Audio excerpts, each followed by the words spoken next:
Pues vamos como todos los días a esta hora, vamos a informar a los mexicanos y vamos a hacerlo en este día con las preguntas de ustedes y las respuestas que buscamos dar de manera puntual para que de esta forma se aclaren cosas y se garantice el derecho del pueblo a la información. Ese es el propósito de esta conferencia, de este diálogo circular. Empezamos con las dos compañeras. Tres. Buenos días, presidente. Gabriela Jiménez, del Sol de México.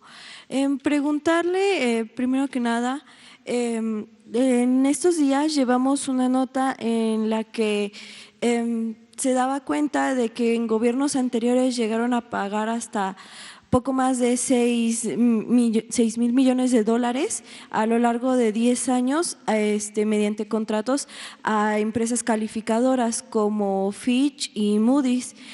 Preguntarle si usted sabe algo sobre estos contratos, si ya se cancelaron y bueno, si se procedería a hacer una investigación por parte de la función pública contra quienes firmaron estos contratos, porque incluso salieron los nombres del actual gobernador del Banco de México y pues bueno, algunos otros de ellos llegaron a ocupar, bueno, están ocupando cargos en bolsas de inversiones como BlackRock. Y ahorita, si me permite, otras dos preguntas.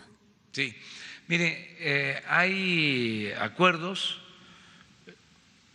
que tiene la Secretaría de Hacienda con organismos financieros, con bancos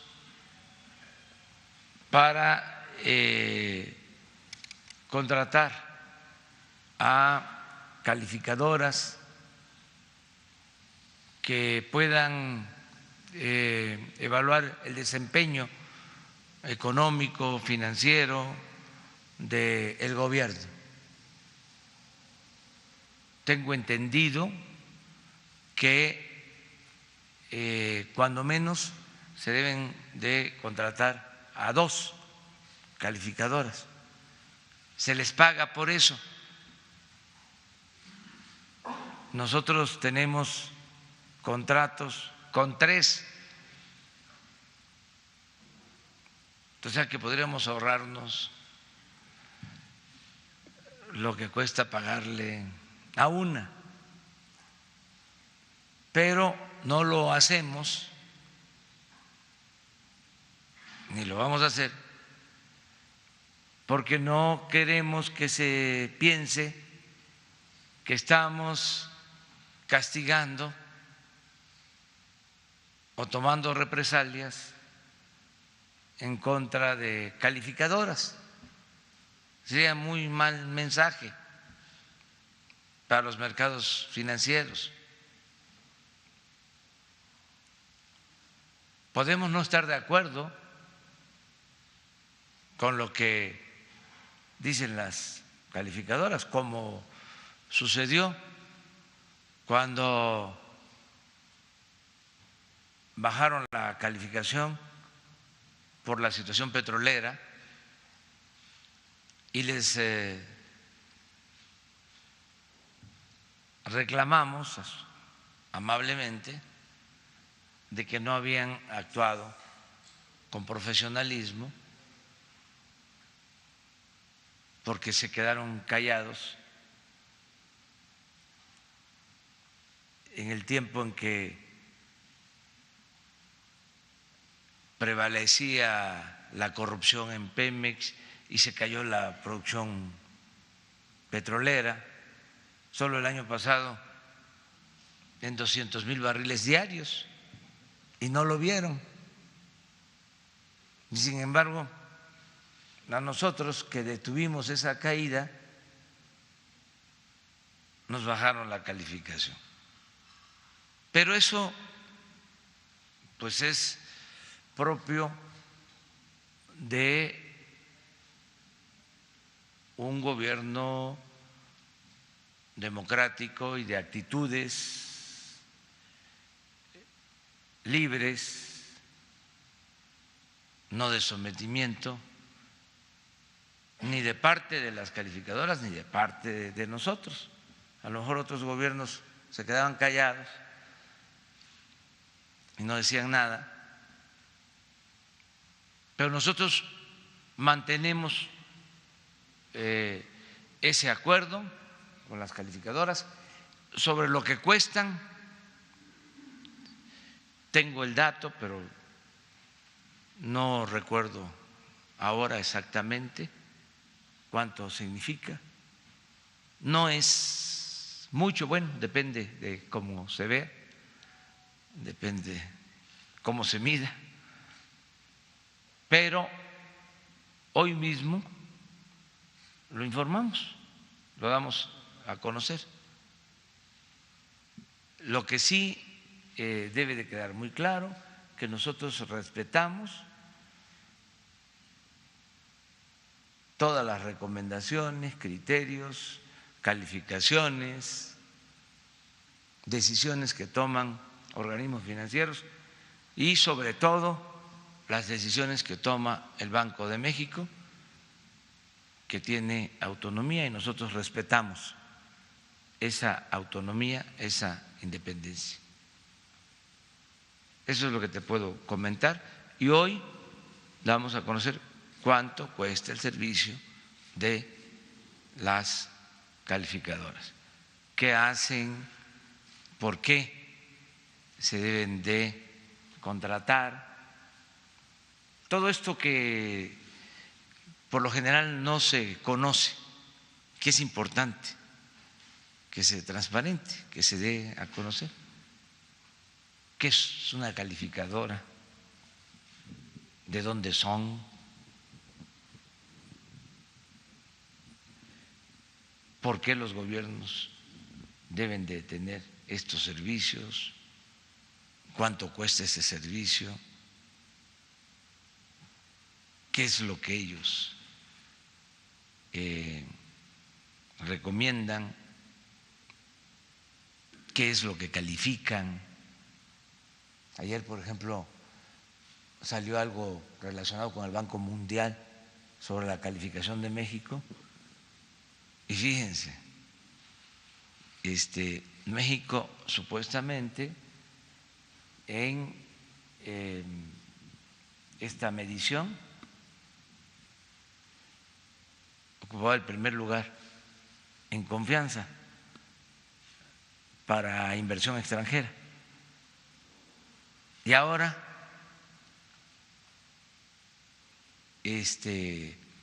cae al segundo lugar. ¿Y quién creen ustedes que pasa a ocupar el primer lugar? Bueno, Chile.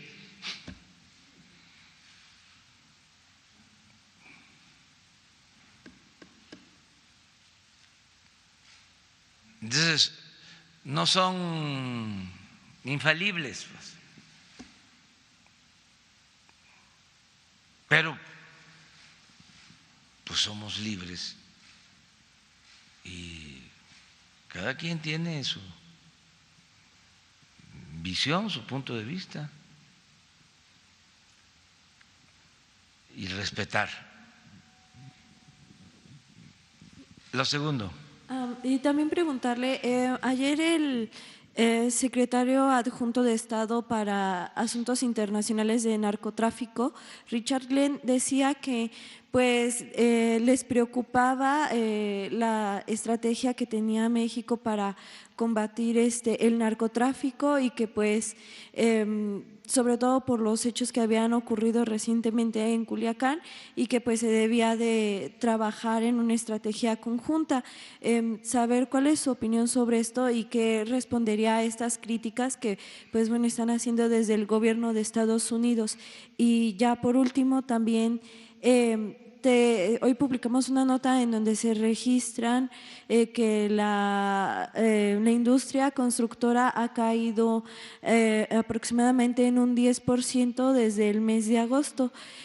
Saber si ya tienen listo el Plan Nacional de Infraestructura y si con esto ya se levantarían estos índices que pues registraron esta caída desde el mes de agosto. Gracias.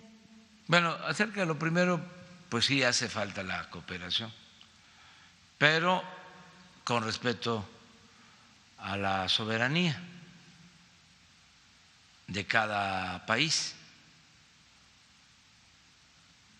No deben funcionarios de otros países opinar sobre asuntos internos que solo corresponden a nuestro gobierno. Es hasta de mal gusto hacerlo. Imagínense que yo declare de que está mal la estrategia que siguen en Estados Unidos porque permiten sin control la venta de armas que se introducen a México para causar la muerte de civiles.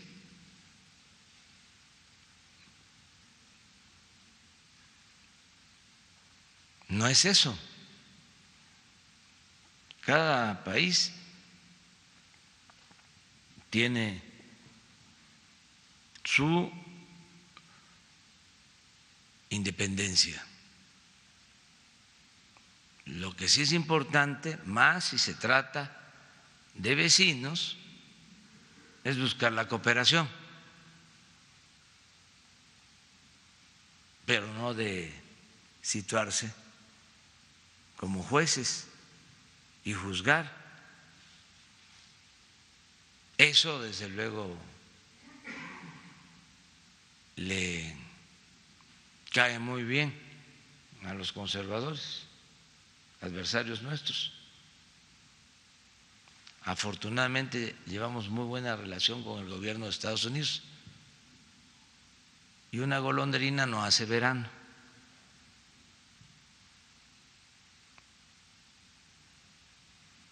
La opinión del presidente Trump ha sido de respeto hacia México.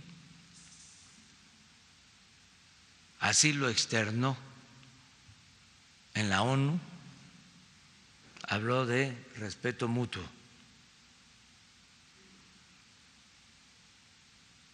A lo mejor mañana les voy a pasar el fragmento de su discurso en la ONU. No lo tendremos por ahí. Es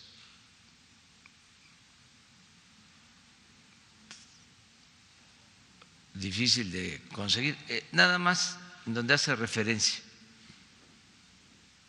Y aquí alguien que hable inglés nos ayude en la traducción, que pase acá. Es que esto es muy importante, porque también quienes nos están viendo a lo mejor no se enteraron. Si le hablas, aunque, bueno, él se levanta temprano, a Juan Ramón de la Fuente, nuestro embajador en la ONU, él me informó y me mandó el fragmento.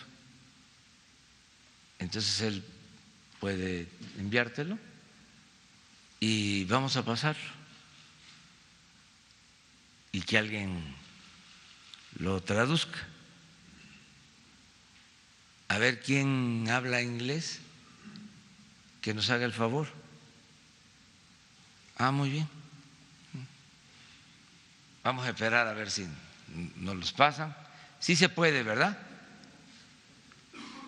Bueno, ustedes son realmente expertos, especialistas. En tanto, ¿terminaste? ¿O porque ahora vamos a contestar? Sí, nada más saber también que ha caído la construcción, la industria constructora en un 10%. Sí, se está ya trabajando en el plan de infraestructura. Todo esto lleva tiempo, pero ya estamos iniciando obras que generan muchos empleos. Les pongo 3 casos, ¿no? Primero, todo lo que se está haciendo de caminos y obras de reconstrucción por los daños causados de sismos. Ya se destrabó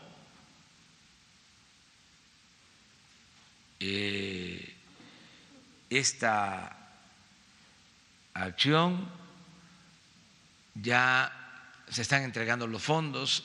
Ayer ya me entregaron el primer comprobante de recursos que fueron otorgados a sociedades de padres de familia para la reconstrucción de escuelas. O sea, ya empezaron a cobrar.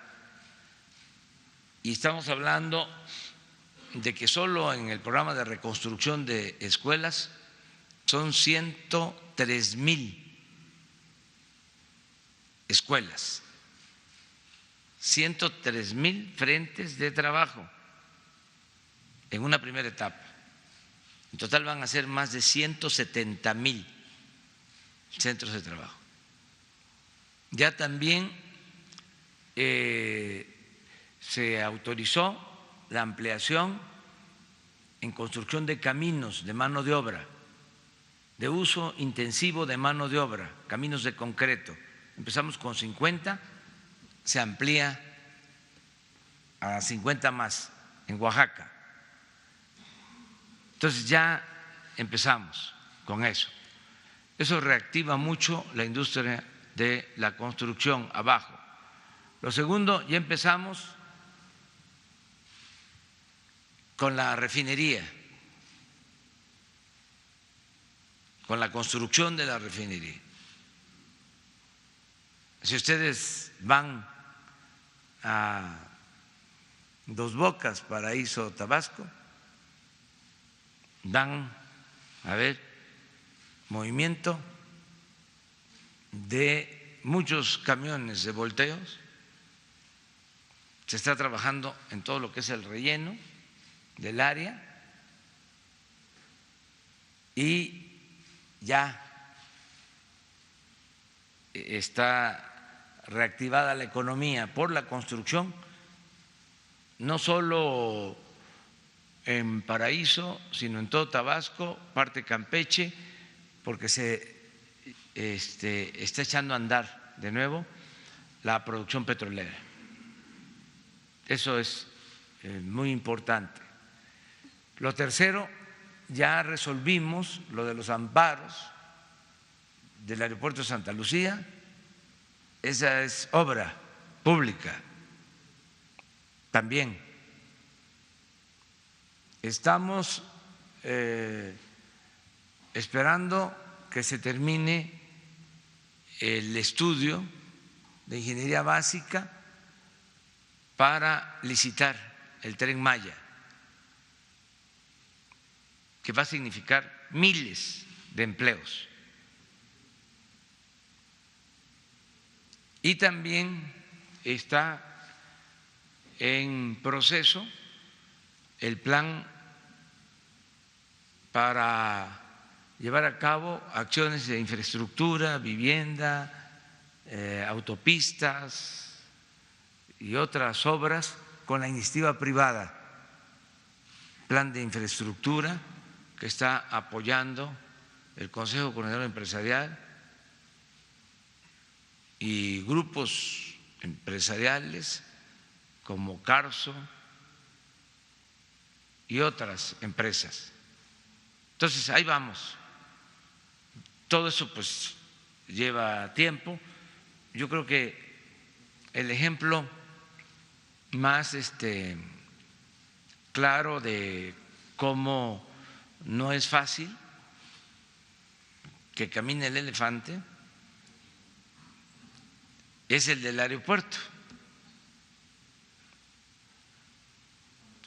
¿Cuánto tiempo tuvimos que esperar por los amparos? Porque tenemos que actuar con legalidad, pero ya está echándose a andar la industria de la construcción, que es muy importante porque tiene un efecto multiplicador. Con la industria de la construcción se generan muchos empleos, se reactiva pronto la economía y estamos seguros que va a desenvolverse la industria de la construcción. Pero entonces ya no va a haber subejercicio en esta industria para este año, porque varios representantes de órganos de esta industria han dicho que la caída, que ha sido la más baja en 12 años, se debe a que ha habido subejercicio en el presupuesto y que pues hubo una reducción considerable. Entonces ya no habría subejercicio y más o menos ¿a cuánto aumentaría? No ha habido, es que ahora sí, de nuevo, tengo otros datos.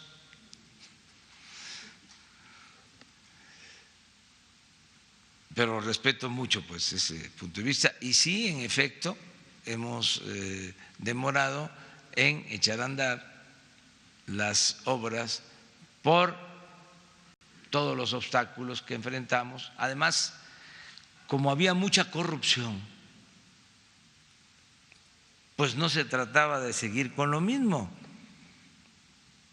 En todo lo que era la industria inmobiliaria, contratos en Infonavit, Foviste, mucha corrupción, pero de tiempo atrás, o sea, todo el periodo neoliberal. Acuérdense cómo construían unidades habitacionales en zonas de riesgo, huevitos de 30 metros cuadrados, políticos, hijos de políticos, etcétera, etcétera, etcétera, deudas sin pagar, fraudes, cartera vencida del Infonavit vendida a despachos y a coyotes para desalojar a familias de trabajadores. Entonces, siempre he dicho, no se trata de crecer por crecer.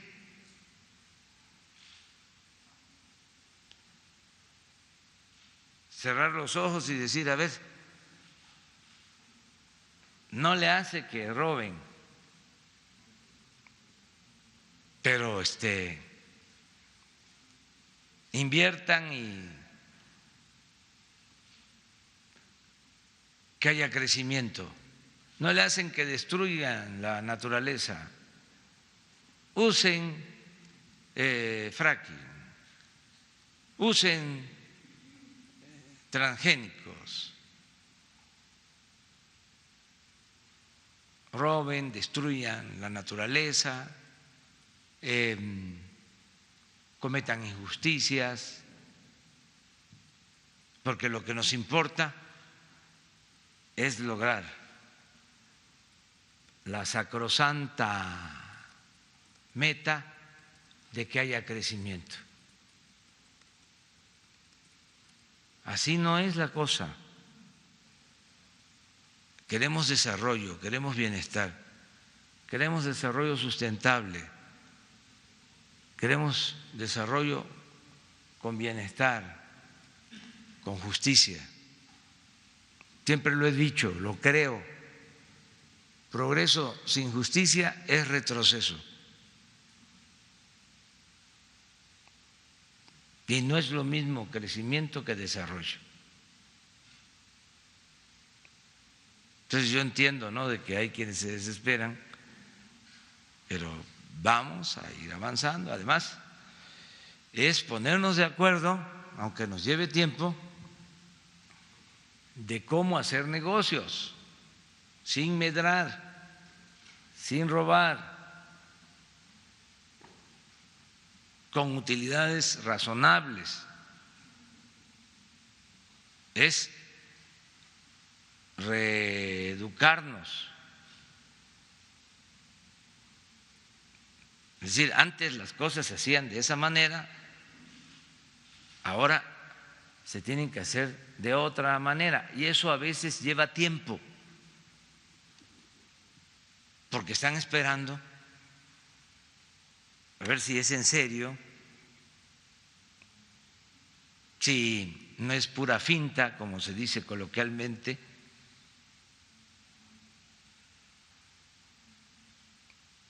si se cambia de parecer, si con presiones nos hacen retroceder, pero como sí es en serio y no se permite la corrupción y no vamos a retroceder, pues se va a ir entendiendo de que ya son otras las reglas para hacer negocios con utilidades razonables y que tenemos que cuidar el patrimonio de todos los mexicanos. Lleva tiempo, hay que tener paciencia y poco a poco vamos avanzando. Bueno, ¿ya vamos a tener eso? Ah, qué bueno. A ver, pero vamos aquí con ella. Sí. Buenos días, presidente. Diana Benítez, del periódico 24 Horas. Preguntarle, ayer la Fiscalía de Nueva York indicó que buscará incautar 8 propiedades que son de Rafael Caro Quintero. Preguntarle si habría colaboración del Gobierno de México o en todo caso usted esperaría que esos bienes se queden para el instituto para devolverle al pueblo lo robado. Esa sería la primera. Sí, en todo lo que signifique cooperación para llevar a cabo procedimientos de confiscación de bienes mal habidos, hay disposición de parte nuestra. Además, existen convenios de colaboración en materia financiera. Es incluso algo de carácter mundial. Inteligencia financiera de Hacienda tiene relación con organismos financieros de Estados Unidos y de otras partes del mundo. Y existe cooperación de parte nuestra. Sí, en todos estos bienes se va a procurar que se queden en México. Y en todos los casos se van a emprender juicios para que estos bienes no se trasladen, o los recursos que significan estos bienes, el dinero que signifiquen estos bienes, no se fugue de México, que no se vaya de México. Yo quiero que estos bienes vayan al instituto para devolverle al pueblo lo robado y que de esta manera se entreguen a los ciudadanos mexicanos y en particular a la gente más pobre. Eso lo vamos a llevar a cabo.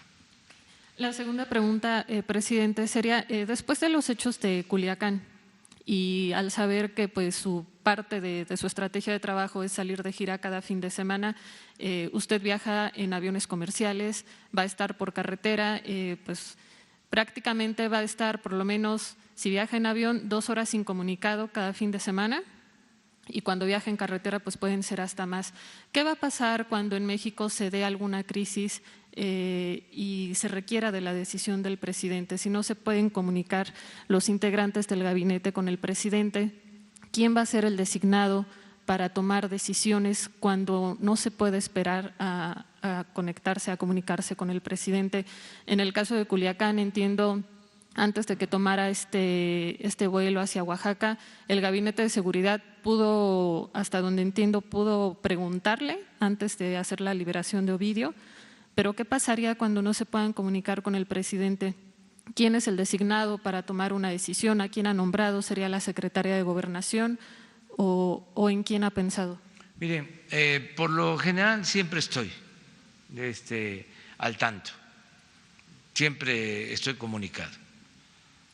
Digo que tengo un iPhone 21, no es así.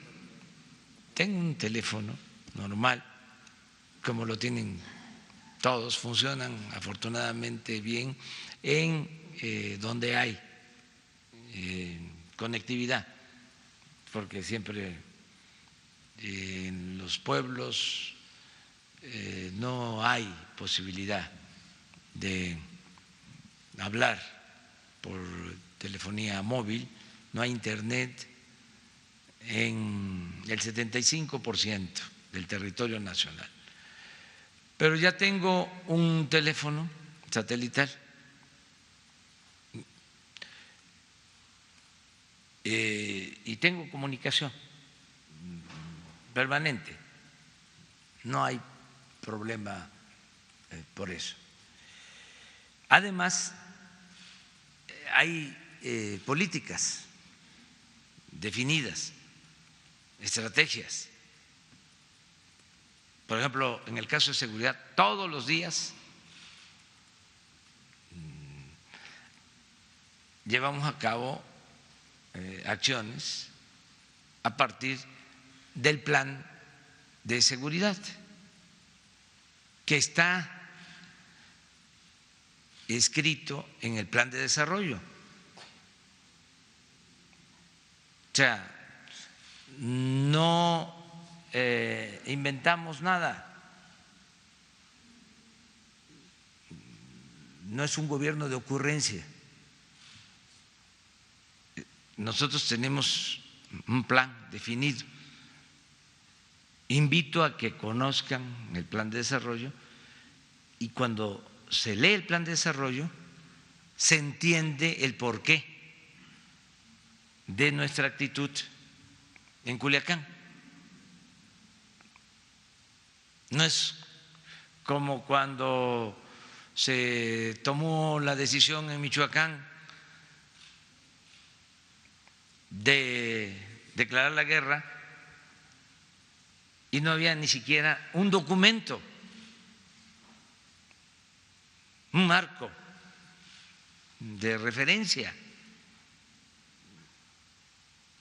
del por qué actuar así.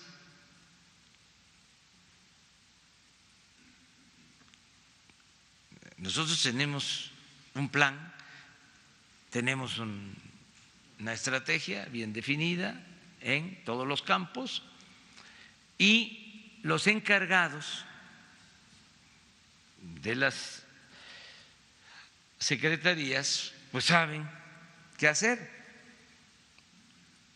En este caso yo pude comunicarme, me informaron, como tú lo mencionas, antes de salir tenía yo la información, tenía comunicación. Cuando llego a Oaxaca, ya nada más se confirma que se había tomado ya la decisión o que ya se había dado a conocer cuál era la decisión del gobierno.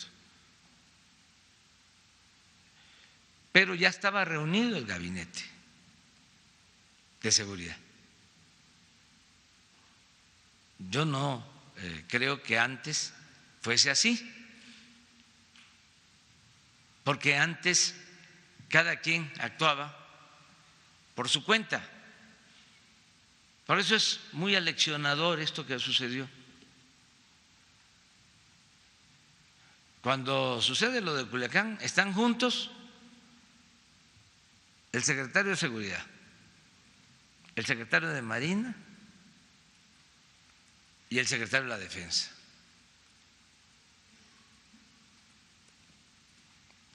Y juntos están recibiendo información y están decidiendo. Entonces yo voy a procurar tener información permanente para decidir sobre esto. ¿El teléfono desde cuándo lo utiliza? ¿Desde el inicio de la administración o fue apenas que comenzó? Hace poco, porque sí estoy recorriendo pueblos muy apartados y no hay señal. Ese es otro fraude de la política neoliberal.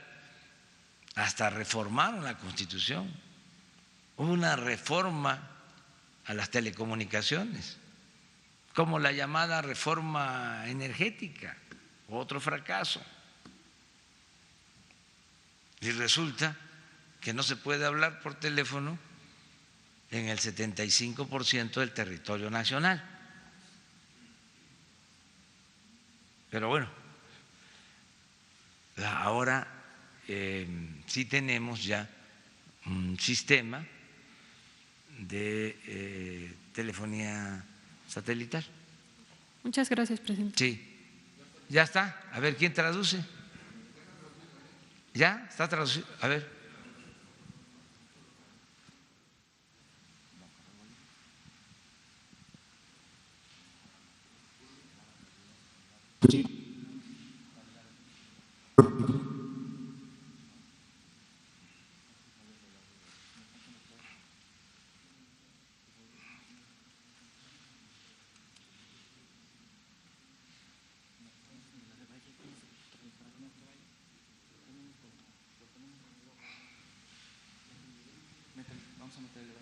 ¿Esperamos?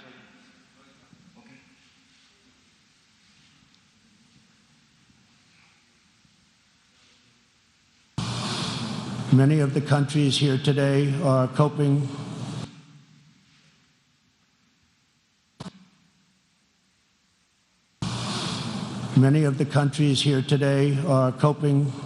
with the challenges of uncontrolled migration. Each of you has the absolute right to protect your borders. And so, of course, does our country. Today, we must resolve to work together to end human smuggling, end human trafficking, and put these criminal networks out of business for good. To our country, I can tell you sincerely, we are working closely with our friends in the region, including Mexico, Canada, Guatemala, Honduras, El Salvador, and Panama, to uphold the integrity of borders and ensure safety and prosperity for our people. I would like to thank President López Obrador of Mexico for the great cooperation we are receiving. Pero síguele, porque hay otra parte, donde lo que más me importa es lo que sigue, donde habla del respeto mutuo. A ver si se puede.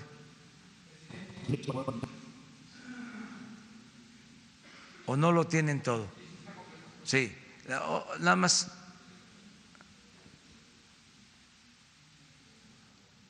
¿Lo tienes? A ver, espera, vamos.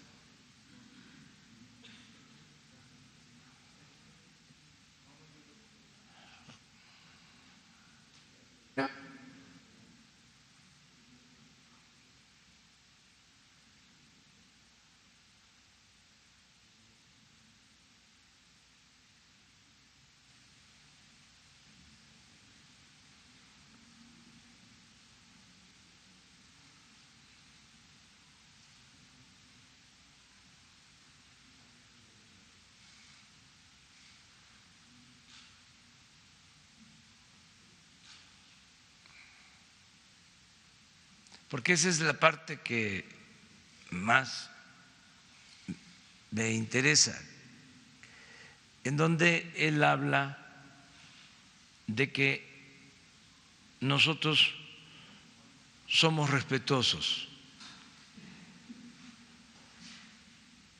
de su soberanía y que ellos son también respetuosos. Estamos recibiendo y por poner ahora 27,000 tropas en nuestra frontera sur. México nos ha estado mostrando un gran respeto y le respeto a sí mismo. Estados Unidos ha tomado acciones sin precedentes para frenar el flujo de la inmigración ilegal. Para cualquiera que esté pasando por nuestra frontera de manera ilegal, escuche esto: no le pague a los traficantes, no le pague a los coyotes, no se ponga usted mismo en riesgo, no ponga a sus hijos en riesgo, porque si logra llegar hasta aquí, no se lo permitiremos, le devolveremos inmediatamente a casa.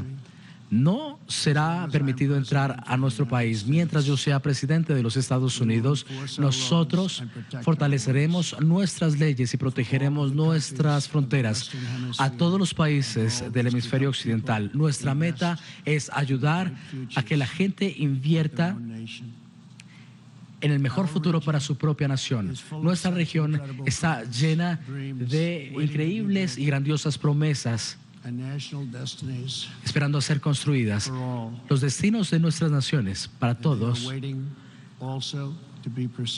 y ellos también están buscando ser alentados. En todo nuestro hemisferio hay patriotas jóvenes ansiosos de construir, innovar y lograr, pero estas naciones no pueden alcanzar su potencial si sus generaciones de jóvenes están abandonando sus casas y buscando su vida en otro país.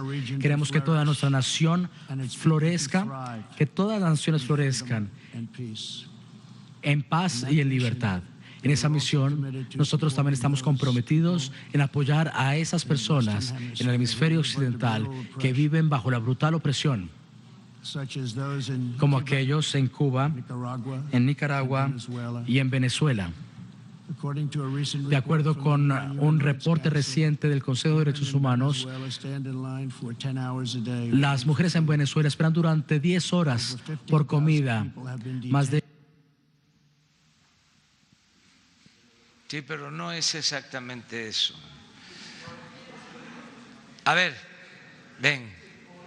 A ver, ven acá. Y mientras, porque lo tenemos que ver, es lo primero más otras frases. Sí, lo de Juan Ramón. Eso es lo que dijo el presidente. A ver. Mexico showing us great respect, and I respect them in return. México está mostrando un gran respeto y nosotros mostramos respeto hacia ustedes también. Eso es. Exacto, señor presidente. Y mi pregunta también, ¿no? De acuerdo. Ahí está. Eso es. A ver, repite. México. Mexico showing us great respect, and I respect them. México está mostrando un gran respeto hacia nosotros y todos nosotros también hacia ellos. Eso es todo. Sí. Pero vamos acá. Presidente, es justamente sobre ese tema. Le quisiera preguntar, el Departamento de Estado de Estados Unidos lo que dice es que México no ha compartido con ellos la estrategia integral anticrimen. Mi pregunta es si es en esos términos como se va a desarrollar la relación bilateral, si México tiene que compartirle la estrategia anticrimen que tiene Estados Unidos, ¿debe ser así o...? No necesariamente, solo en lo que consideremos necesario en temas de migración, contrabando de armas, narcotráfico, los temas fundamentales. Pero nuestra política de seguridad la definimos nosotros, como también ellos de manera soberana deciden sus políticas. En ese marco se entiende que hay cooperación para buscar enfrentar problemas que afectan a las dos naciones. A ellos les importa mucho lo del tráfico de drogas, nosotros también. A nosotros nos importa mucho el que no haya contrabando de armas. Estamos buscando con ellos de que en este terreno se dé la cooperación, se está avanzando, pero no puede ninguna autoridad extranjera decidir sobre nuestras políticas, porque nosotros no vamos a Estados Unidos, ni vamos a Canadá, ni vamos a China, ni vamos a Rusia, ni vamos a Guatemala, a ningún país, a decirles lo que tienen que hacer, porque somos un país libre y soberano.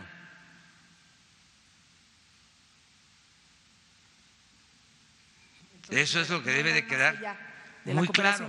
De la cooperación que han tenido hasta ahora no irán más allá, no abrían por completo la estrategia integral del gobierno mexicano para que la tengan. Vamos muy bien, es muy buena la relación, por eso quise poner el fragmento del discurso del presidente Trump. ¿Ya está listo? Sí, completo, porque esto es muy importante, no se difundió en México y esta es la oportunidad. Para eso son las mañaneras. Si no, pues solo se escucha y se ve una parte. A ver.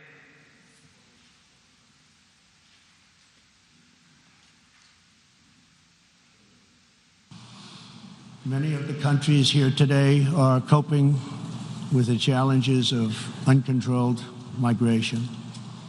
Each of you has the absolute right to protect your borders. And so, of course, does our country. Today, we must resolve to work together to end human smuggling, end human trafficking, and put these criminal networks out of business for good.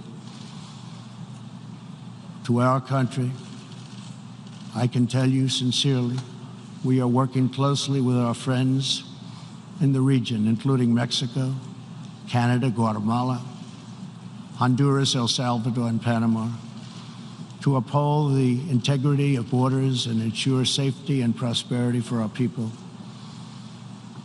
I would like to thank President Lopez Obrador of Mexico for the great cooperation we are receiving and for right now putting 27,000 troops on our southern border. Mexico is showing us great respect, and I respect them in return.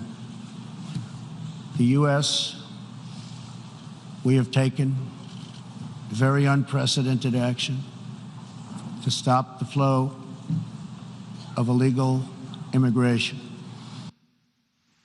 Sí, ahí está completo.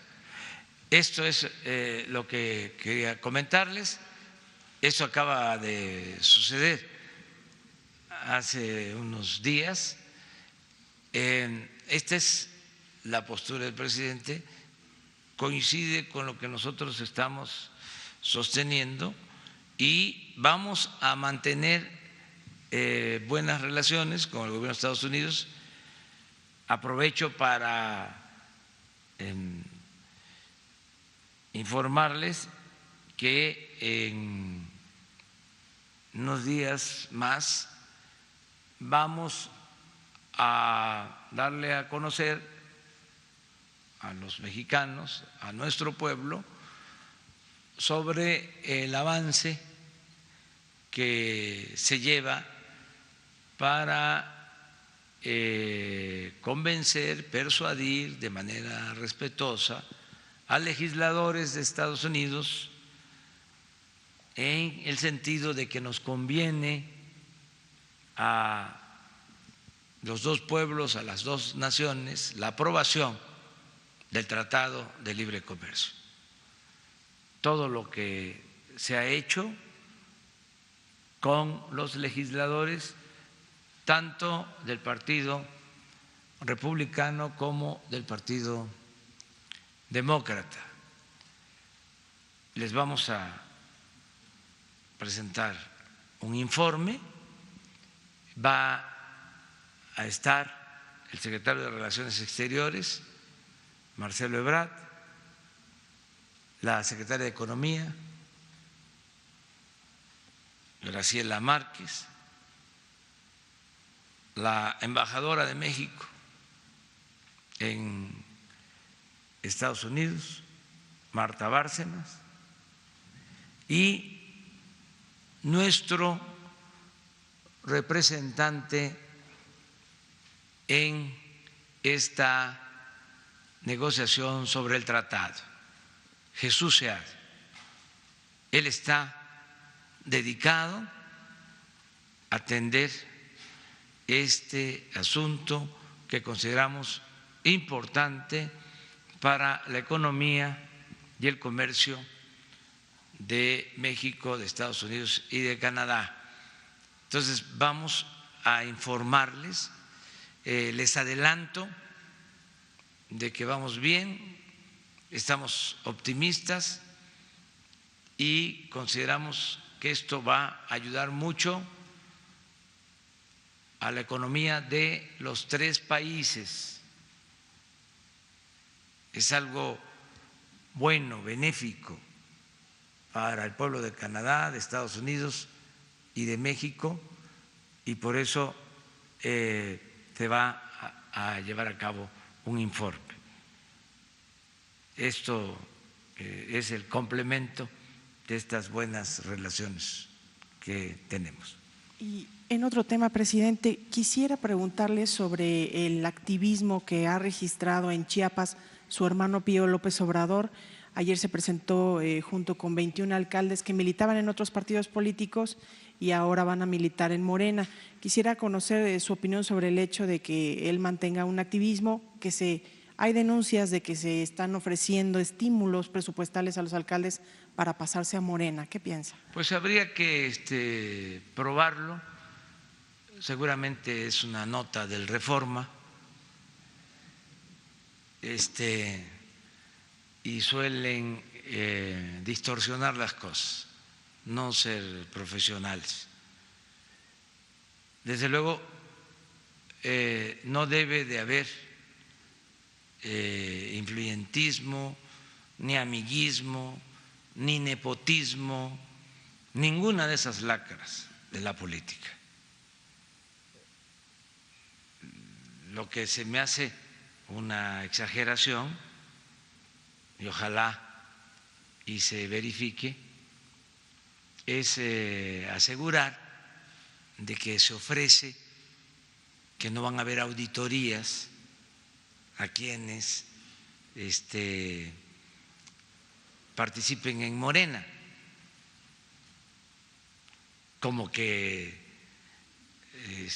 pinta para calumnia, para aquello de que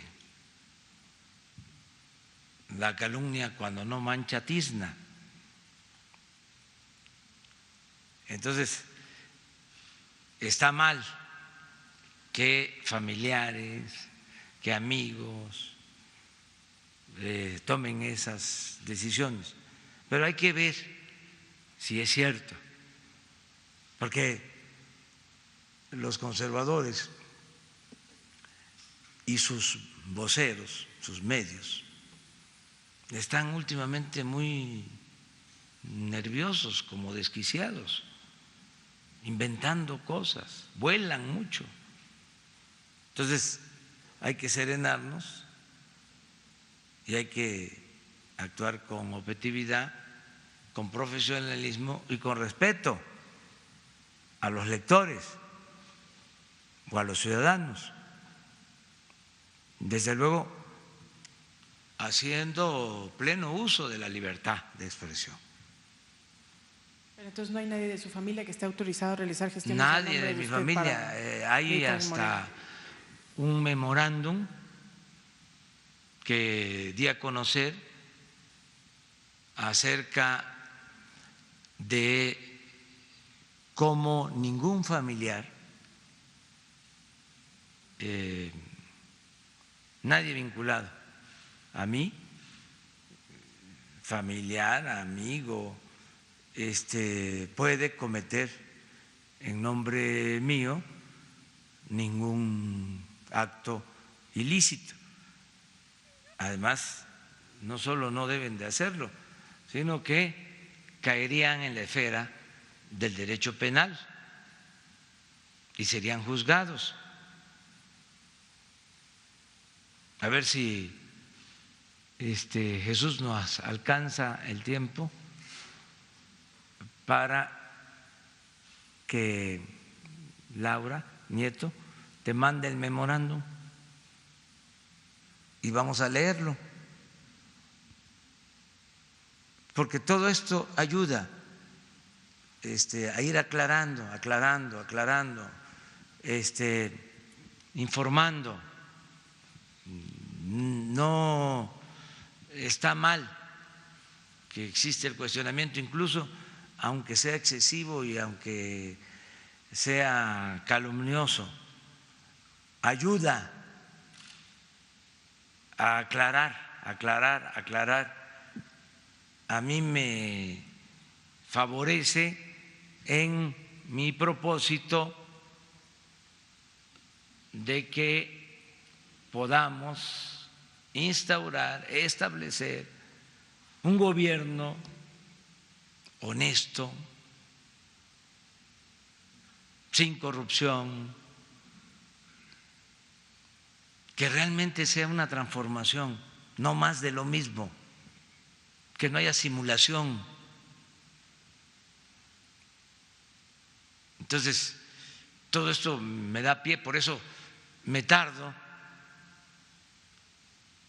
de por sí no hablo de corrido, pero ayuda mucho, porque un dirigente debe de informar, orientar, concientizar, es pedagogía política.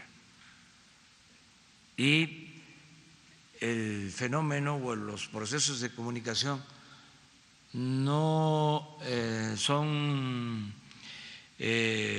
simples, sencillos, son bastante complejos. Tenemos la fortuna de que nos ven en la mañana muchos ciudadanos, me lo dicen donde voy. Dice, me levanto temprano o no me pierdo las conferencias. Además hay registro de que en efecto sí nos ven. Entonces, imagínense, antes nosotros nos subíamos a los camiones, yo me subía a los camiones urbanos en las esquinas con mis volantes y hablaba ahí a los que iban en el camión y les entregaba volantes y me bajaba por la puerta de atrás y esperaba al otro y me subía y hacía lo mismo, entregaba volantes y me bajaba y me decía yo como 20, 30, 50 camiones diarios. ¿A cuánto les hablaba? Eso era lo mejor. Pues podía yo hablarles a 300, 400, 500 personas Eso cuando empezamos a darnos cuenta que era lo mejor que convocar a un acto, porque como había miedo, llegaban 20, 30, a veces 5 o 2 o 3, de todas maneras hablaba en el aparato de sonido, porque estaban desde la casa escuchando. Imagínense ahora que nos ven, que nos escuchan miles, pues es una dicha enorme. Por ejemplo, esto, ¿no?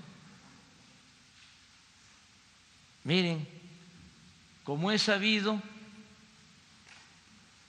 esto es un memorándum del 22 de octubre del 19.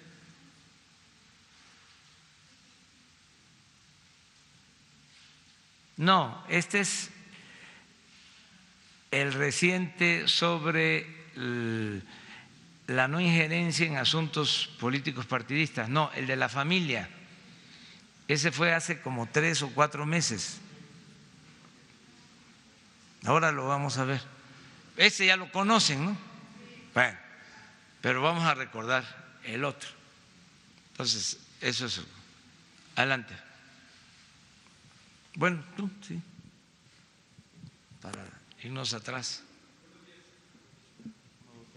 Buenos días, señor presidente. Miguel Arzate, del Sistema Público de Radiodifusión, Canal 14. Preguntarle, señor presidente, su reacción ante la encomienda que le dio la activista social, la luchadora social, la defensora de derechos humanos Rosario Ibarra de Piedra. Le pidió cosas muy puntuales. Le pidió que se quedara al encargo del reconocimiento que recibió y que se lo devuelva con la explicación de qué pasó con los seres queridos desaparecidos. También le pide que no deje que la violencia y la perversidad de gobiernos anteriores aceche y siga afectando a la población, que no quede en las tinieblas de la impunidad y la ignominia. Preguntarle cómo toma usted estas palabras, cómo acepta usted esta misión o esta encomienda, qué acciones va a tomar y qué impresión tiene tras este mensaje. Gracias. Bueno, ayer que asistí al Senado a esta ceremonia de entrega de la medalla Belisario Domínguez a doña Rosario Ibarra de Piedra, pues me llené de sentimientos por todo lo que significó este homenaje a doña Rosario. Creo que es lo más cercano a lo que representó y sigue representando don Belisario Domínguez. Creo que fueron de las mejores decisiones que se han tomado en entregar este reconocimiento, porque doña Rosario lo merece más que nadie. Una mujer que lucha por encontrar a su hijo, y no solo eso, sino se une con otras madres para buscar a sus hijos, defender los derechos humanos de manera incansable, con huelgas, con protestas, con una lucha permanente. Entonces, muy merecido. Y sí me impactó bastante lo que decidió de entregarme la medalla, el reconocimiento, y que se lo devuelva, me dice, cuando se conozca la verdad sobre el paradero de los desaparecidos. ¿Cómo Una asume? encomienda muy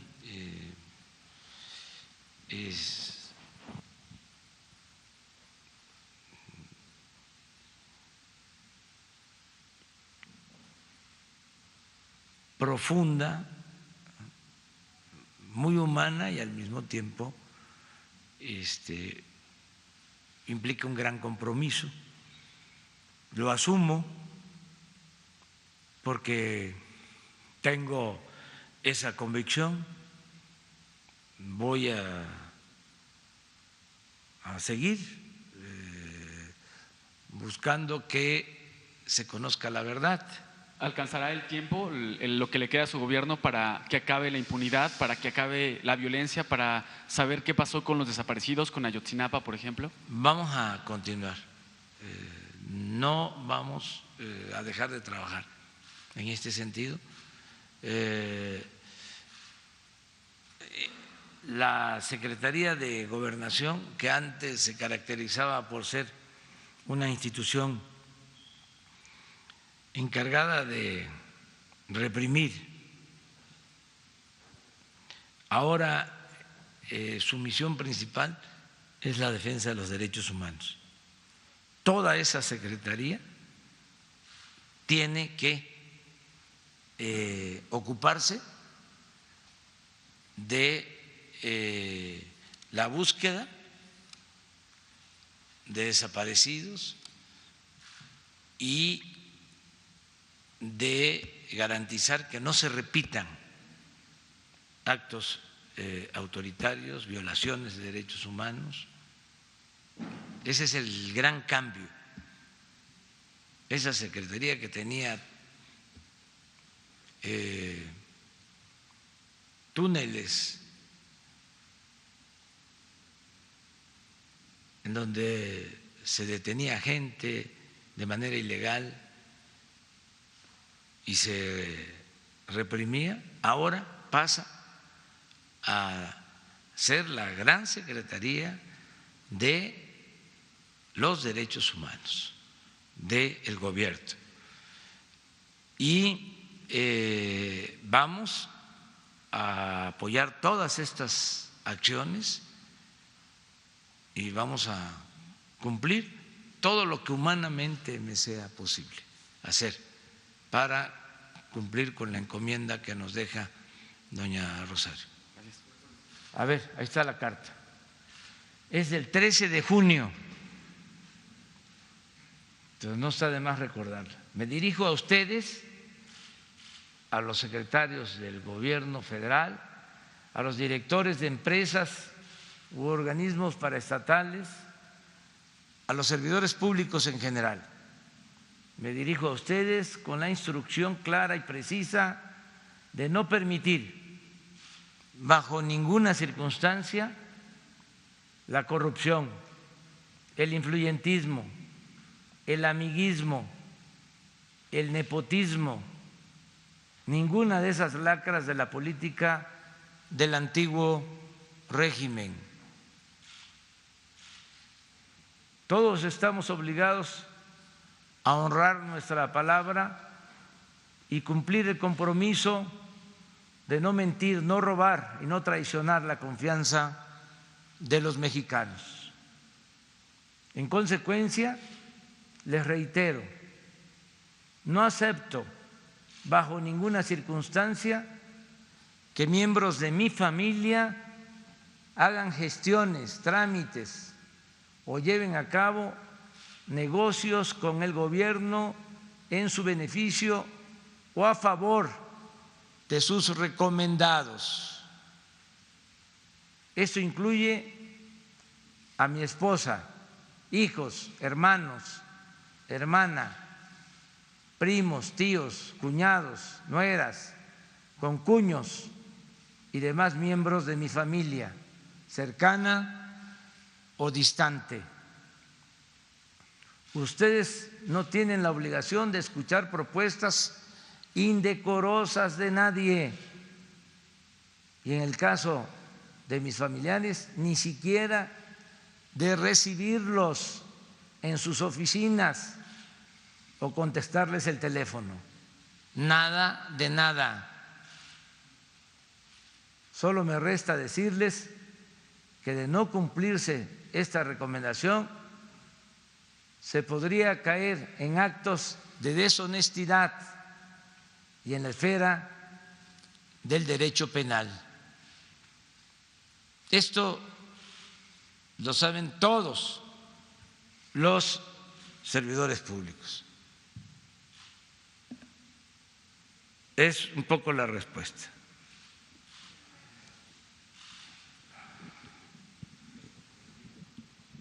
Gracias, presidente. Marco Antonio Olvera, del diario digital Bajo Palabra. Hoy se conmemora el 74 aniversario de la creación de la Organización de las Naciones Unidas con sede en Nueva York. Hoy el secretario de la Defensa, Luis Crescencio Sandoval, ratifica el compromiso de México, del ejército mexicano, de cooperar para la paz y la seguridad internacional. En ese sentido, presidente, ¿cuál cree que es el talón de Aquiles para América Latina de los pueblos que hoy viven pues varias revueltas? Y quisiera que me diera una opinión sobre el tema. Bueno, es una opinión general, respetuosa. Yo creo que es tiempo de cambiar el modelo económico que se impuso durante décadas para pueblos y gobiernos de América Latina y del mundo. Está agotado el llamado modelo económico neoliberal. Ha resultado un fracaso. Entonces, los gobiernos que no llevan a cabo cambios y siguen con las mismas políticas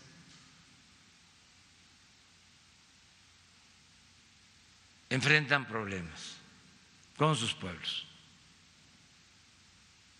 porque ya la gente no quiere más sacrificios solo para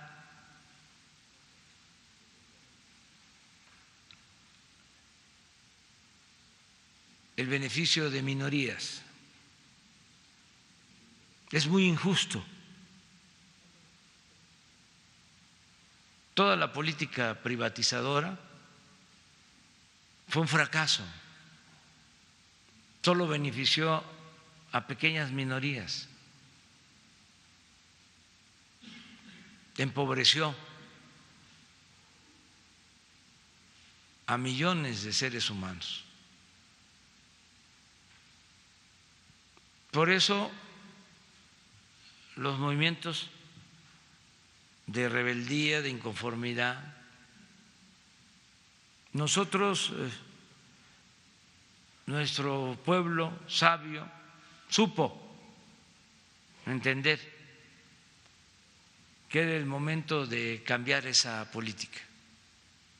Y eso lo expresó el año pasado en las urnas de manera masiva.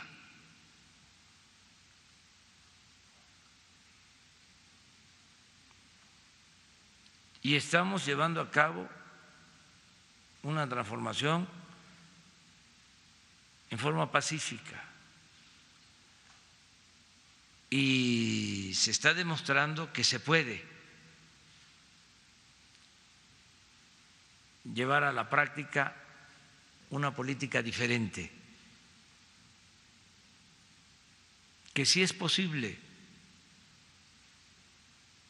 llevar a los hechos una política que tome en cuenta a todos los mexicanos, que el gobierno no sea faccioso, que el gobierno no esté al servicio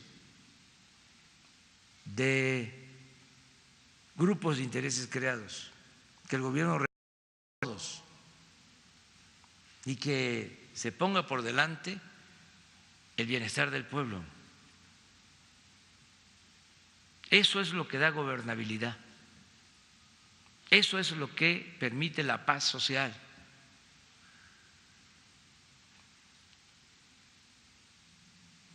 Esa es mi reflexión. Afortunadamente, esto se viene entendiendo, aceptando por todos los gobiernos. En el caso de Ecuador, supieron dar marcha atrás a la medida de aumentar el precio de los combustibles. Claro, no solo por eso fue la manifestación, pero esto es lo que provoca el que se desate la inconformidad. Pero ¿de dónde viene eso de aumentar el precio de los combustibles? Pues de la antigua política, del viejo régimen, de la ortodoxia del modelo neoliberal. Ayer les decía yo que les iba a comentar algo sobre un personaje. No voy a decir qué personaje, pero tengo información, además es de dominio público, si se investiga, de que un personaje muy influyente, un potentado, le recomendó al gobierno pasado que aumentara al doble la gasolina, el precio de la gasolina en México. Esto casi al inicio del pasado gobierno. ¿Y qué creen? Le hicieron caso. Hagan la cuenta de cuánto costaba la gasolina al inicio del pasado gobierno y cuánto terminó costando al final del gobierno. ¿Quién fue el comentado? No, eso ya investiguen ustedes. Pero lo que quiero decirles es aquí en México, porque esa mentalidad era la que prevalecía. Resuelve el problema de finanzas públicas, ten más presupuesto, aumenta la gasolina, aumenta el precio de la gasolina.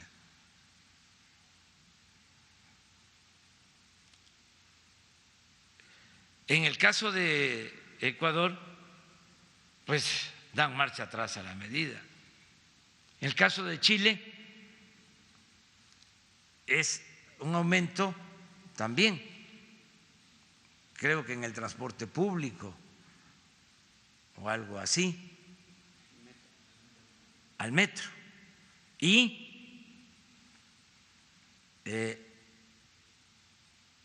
dan para atrás. Yo celebro que esto lo estén haciendo los mandatarios de esos países, porque sería temerario el sostener a sangre y fuego esas medidas. En el caso del presidente de Chile hasta ofreció disculpas en un acto que consideró de honestidad, una rectificación. Pero al final es el mismo esquema, ya no se puede aplicar esa política. Se tiene que hacer a un lado esa política y también los organismos financieros internacionales deben de ayudar, deben de cooperar y no estar imponiendo, obligando a los gobiernos a imponer ese tipo de políticas antipopulares.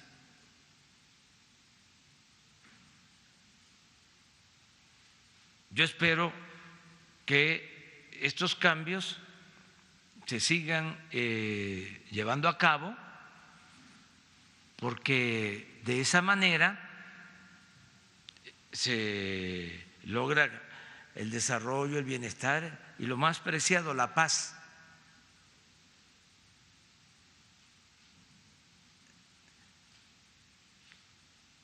Ya hay una actitud distinta en los organismos financieros internacionales, pero todavía hay resistencias, como en todo.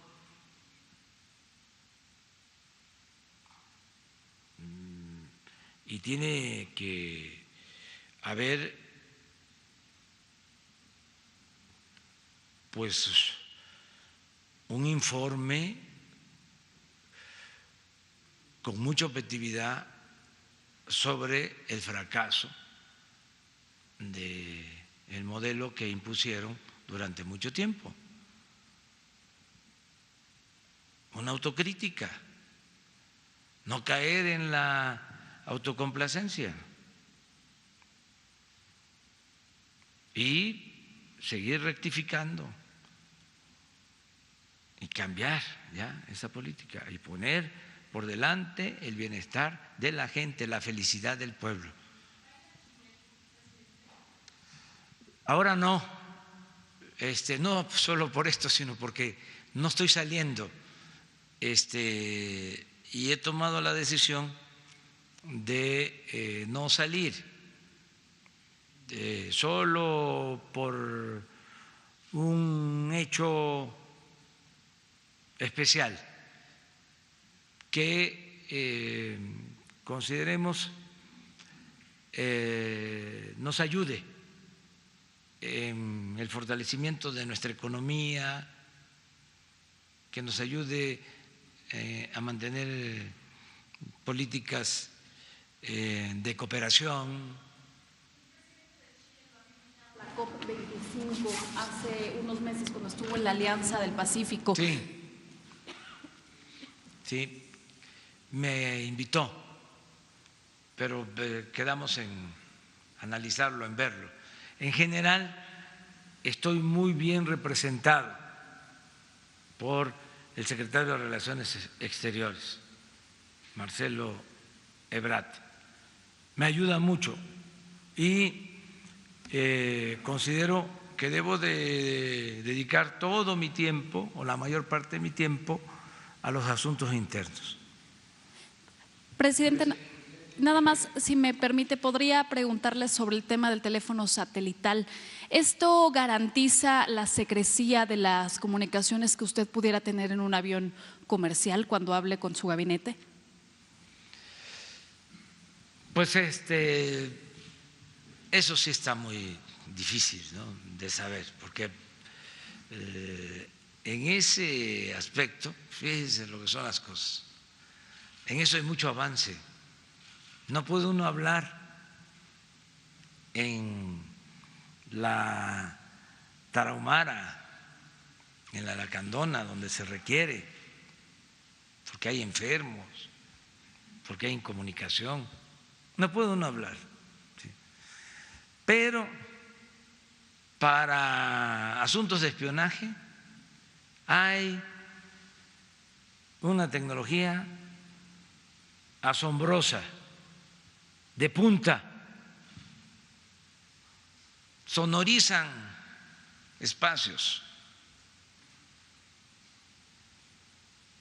No solo es el teléfono,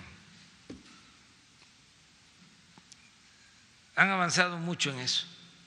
Ojalá y así se avanzara en proporcionar comunicación a la gente,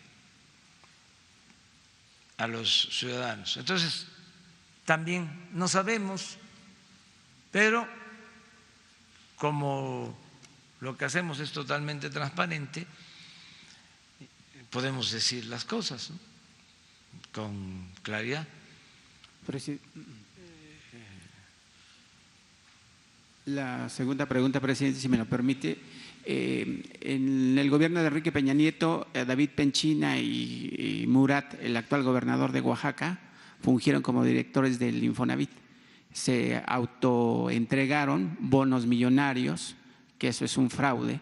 ¿Qué va a hacer su gobierno con respecto a estos exfuncionarios y uno actual que gobierna el estado de Oaxaca, que además es uno de los más pobres del sureste mexicano, y que ahí está gobernando como si no pasara nada, y que finalmente los platos rotos que han pagado esos bonos, por supuesto, han sido pues los trabajadores que han sido desalojados de sus casas, de sus departamentos?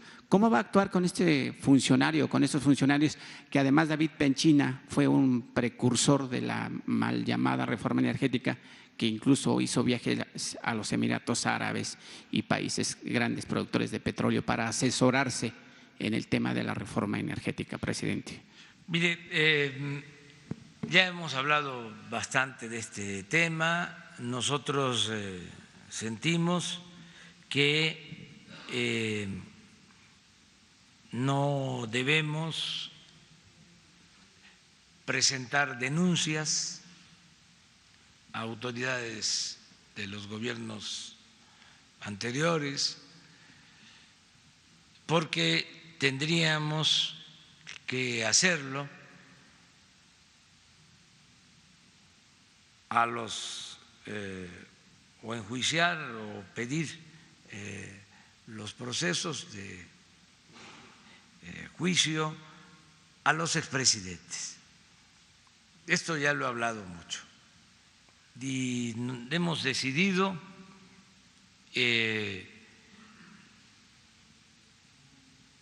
aplicar una política de punto final. Lo dije desde el día de mi toma de posesión, de que considerábamos que era mejor ver hacia adelante que quedarnos anclados en el pasado, que hacia atrás nada, promovido por el Ejecutivo, y que hacia adelante todo el rigor de la ley para nosotros, para los que estábamos llegando. Y esa es la política que se está aplicando. Si hay denuncias en curso, como han sucedido casos, ya la Fiscalía tiene todos los expedientes y les aseguro que se está actuando y que nosotros no estamos impidiendo que se lleven a cabo las investigaciones. Todo lo que está en curso, todo lo que se haya presentado como denuncia, pero nosotros no lo estamos haciendo. También aclaro que dije desde la toma de posición que si la gente, los ciudadanos, demandaban castigo a los responsables del saqueo, que nosotros íbamos a llevar a cabo de conformidad con la ley, por eso la reforma al artículo 35 de la Constitución, una consulta, y está a punto de aprobarse ya en el Congreso, ya se aprobó en el Senado, lo de la revocación del mandato y se aprobó en el Senado lo de la consulta ciudadana, la reforma al artículo 35 constitucional. Falta en la Cámara de Diputados, que espero que lo más pronto posible se apruebe. A partir de esa reforma, los ciudadanos pueden solicitar el que se consulte sobre estos temas. También lo he dicho y lo repito, voy a defender mi punto de vista de que es mejor ver hacia adelante y que hay veces que es importante el castigo, pero también es muy importante en términos de justicia evitar que se repitan hechos ilícitos y que cambiemos, como está sucediendo. Si los ciudadanos lo consideran, vamos a abrir expedientes y que la autoridad competente, en este caso la Fiscalía, resuelva. Y son también libres los ciudadanos de presentar denuncias, de hacerlo, pero el Ejecutivo, o sea, tiene esa decisión, esa determinación de no apostar a la persecución. No es muy fuerte la venganza. Y yo sé bien que lo mejor es que nunca más vuelvan a saquear a México, que se estigmatice por completo al corrupto, que se estigmatice por completo al que se dedique a la delincuencia, tanto a la delincuencia de cuello blanco como a la delincuencia común, que eso sea mal visto y que pongamos por delante la honestidad y que busquemos vivir en una sociedad mejor. Y el gobierno puede, con su ejemplo, moralizar la vida pública de México, purificar la vida pública de México. Eso es mucho mejor que el espectáculo o que la simulación, esto que hacían de que agarraban chivos expiatorios y ellos mismos después hacían cosas peores. Es como el que le arrebata la bolsa a alguien y empieza a gritar: al ladrón, al ladrón, al ladrón. Que se termine eso. Entonces, vamos a que no haya corrupción. Afortunadamente la gente está ayudando mucho, mucho. A mí me dicen, me acaban de decir hace 2 días, aquí en la puerta, me dijo un señor, no, ayer en el Senado, ayer que fui ahí al Senado, un ciudadano me dice: usted siga enfrentando a los corruptos y nosotros nos hacemos cargo de cuidarle, de que no pase nada. La gente está muy bien cooperando, ayudando, y va el cambio. Y estoy ahora por decidir. Yo tenía pensado que al cumplir un año de gobierno, pues íbamos a hacer un acto aquí en el patio central. Pero como estoy viendo las cosas, porque se está avanzando mucho, pues a lo mejor va a ser en el Zócalo, para informarle a todos los mexicanos. Ahí lo dejo de tarea para ver qué opina la gente, porque también si lo hacemos en el patio, con las benditas redes sociales, con los medios de comunicación, se enteran muchos.